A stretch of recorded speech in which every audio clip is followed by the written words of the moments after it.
Assalamualaikum warahmatullahi wabarakatuh. Good morning, Mrs. Dia and Mrs. As well as my friend who I love.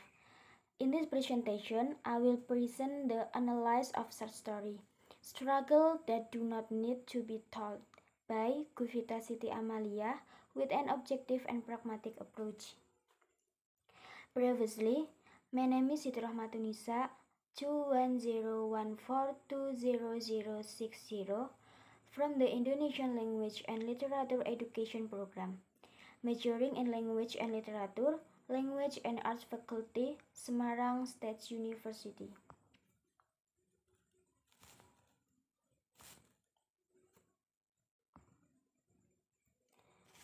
Cerpen. Cerpen adalah sebuah karya sastra pendek bersifat fiktif dan berisi kisah tentang suatu permasalahan yang dialami oleh tokoh secara ringkas.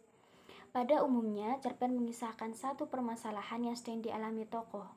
Jumlah kata pada cerpen tidak lebih dari 10.000 kata yang ditulis menggunakan gaya bahasa naratif, padat dan langsung kepada inti cerita. Menurut Kosasih, tahun 2004, halaman 431, cerpen adalah karangan pendek berbentuk prosa. Dalam cerpen dikisahkan sepenggal kehidupan tokoh yang penuh dengan pertikaian atau peristiwa yang mengharukan maupun menyenangkan dan mengandung kesan yang tidak mudah dilupakan pembaca. Objektif. Pendekatan objektif adalah pendekatan yang mengutamakan penyelidikan karya sastra berdasarkan kenyataan teks sastra itu sendiri. Analisisnya berdasarkan unsur intrinsik seperti tema, alur, tokoh dan penokohan, latar, sudut pandang, gaya bahasa, dan amanat. Pragmatik. Pendekatan pragmatik adalah pendekatan yang mengkaji karya sastra berdasarkan fungsinya untuk memberikan tujuan-tujuan tertentu. Semakin banyak terkandung nilai-nilai atau ajaran yang diberikan kepada pembaca, maka semakin baik karya sastra tersebut. Menurut Teu, tahun 1994, pendekatan pragmatik adalah salah satu bagian ilmu sastra yang merupakan pragmatik kajian sastra yang menitikberatkan dimensi pembaca sebagai penangkap dan pemberi makna terhadap karya sastra. Berikut adalah sinopsis dari cerpen Perjuangan yang Tidak Perlu Diceritakan. Cerpen yang berjudul Perjuangan yang Tidak Perlu Diceritakan merupakan karya Guvita Siti Amalia yang diterbitkan pada tahun 2016.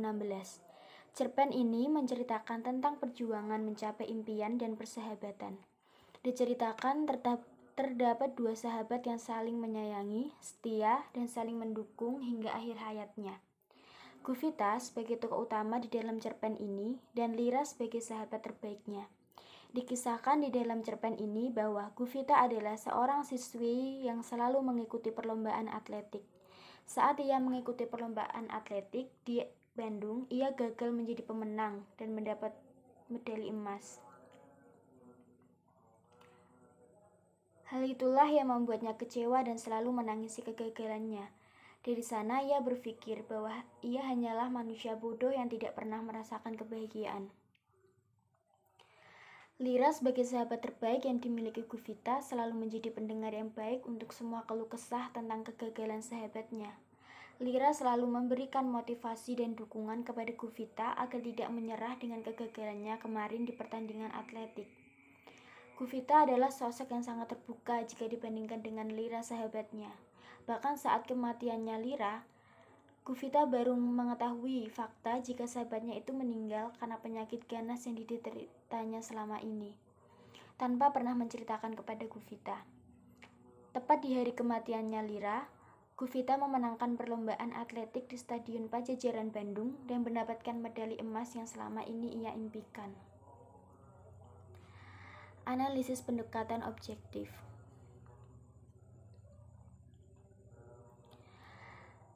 Tema adalah gagasan abstrak yang terdapat dalam sebuah karya sastra yang secara berulang-ulang dimunculkan baik secara eksplisit maupun implisit yang banyak ditemukan lewat pengulangan motif. Tema yang digunakan di dalam cerpen tersebut yaitu tentang persahabatan. terdapat dalam kutipan berikut. Sebenarnya aku ingin berhenti latihan atletik, tetapi mau bagaimana lagi? Kalau bukan karena sahabatku Lira, mungkin aku sudah menyerah. Alur. Menurut Stanton, tahun 1965, halaman 14, alur adalah cerita yang berisi urutan kejadian, namun setiap kejadian itu berhubungan secara sebab akibat. Peristiwa yang satu disebabkan atau menyebabkan terjadinya peristiwa. Alur yang digunakan dalam cerpen tersebut yaitu alur maju, karena menceritakan tentang kegagalan tokoh utama yang bernama Guvita dalam pertandingan atletik, hingga sampai akhirnya mendapatkan medali emas dalam pertandingan selanjutnya, sampai meninggalnya Lira di hari kemenangannya. Tokoh dan penokohan. Menurut Beldik, dalam Nurgiantoro tahun 2015 halaman 247, tokoh adalah orang yang menjadi pelaku dalam cerita fiksi atau drama.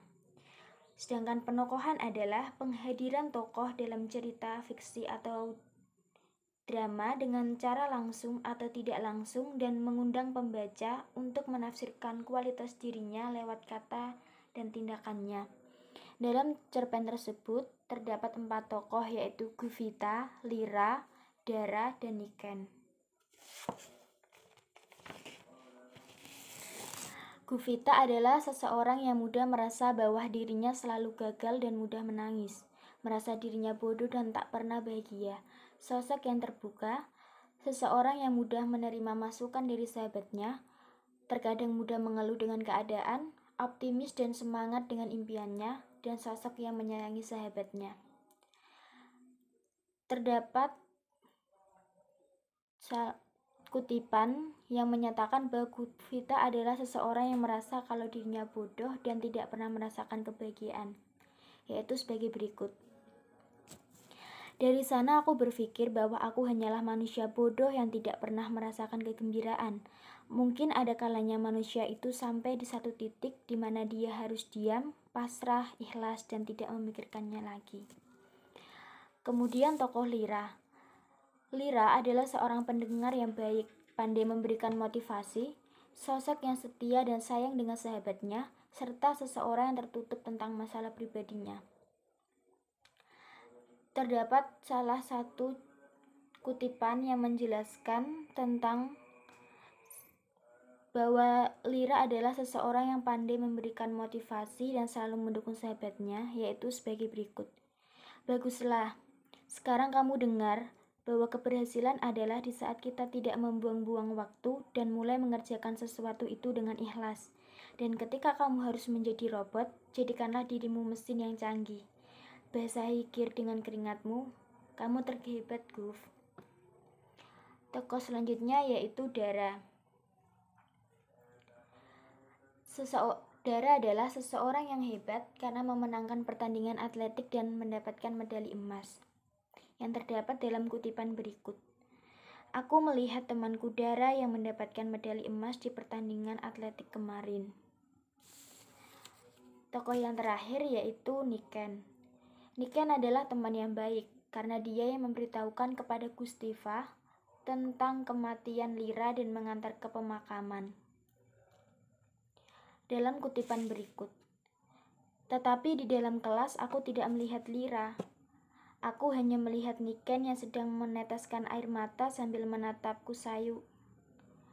Kamu kenapa? Tanyaku penasaran. Kamu sudah tahu kabarnya belum? Kabar apa? Lalu Niken pun mengajakku ke satu tempat yang sudah tidak asing lagi bagiku, yaitu makam.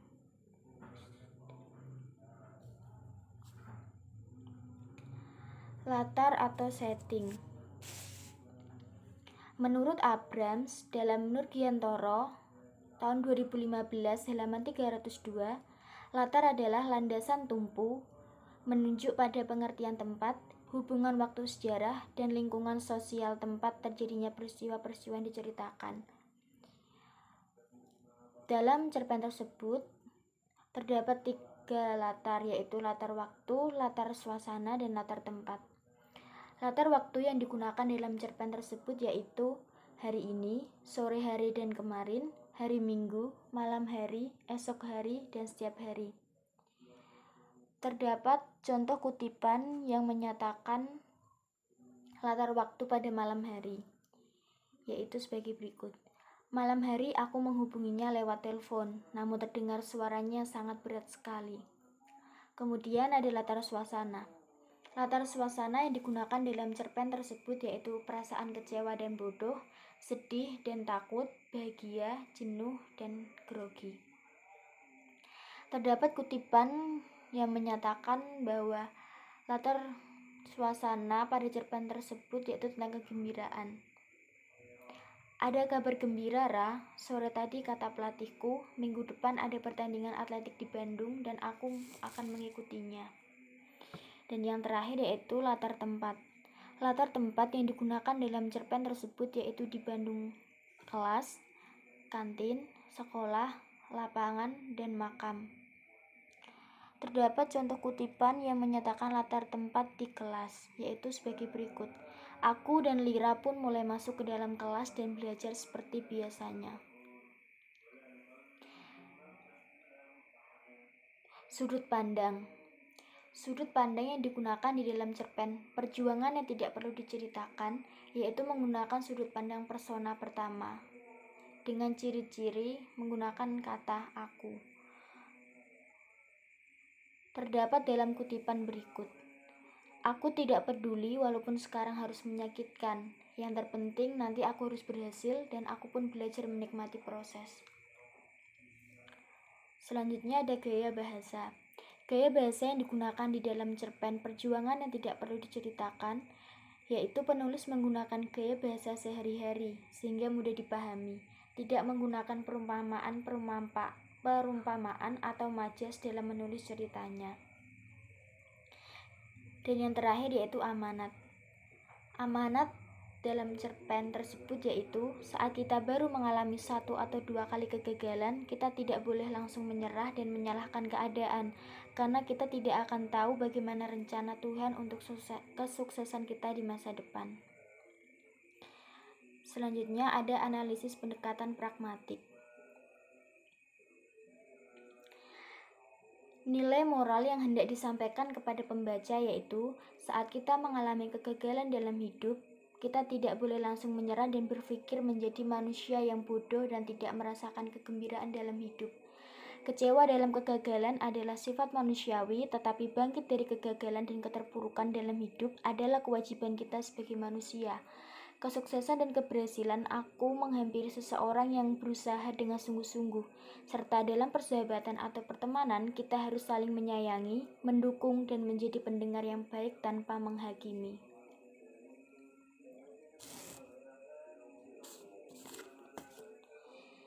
So many presentation from me.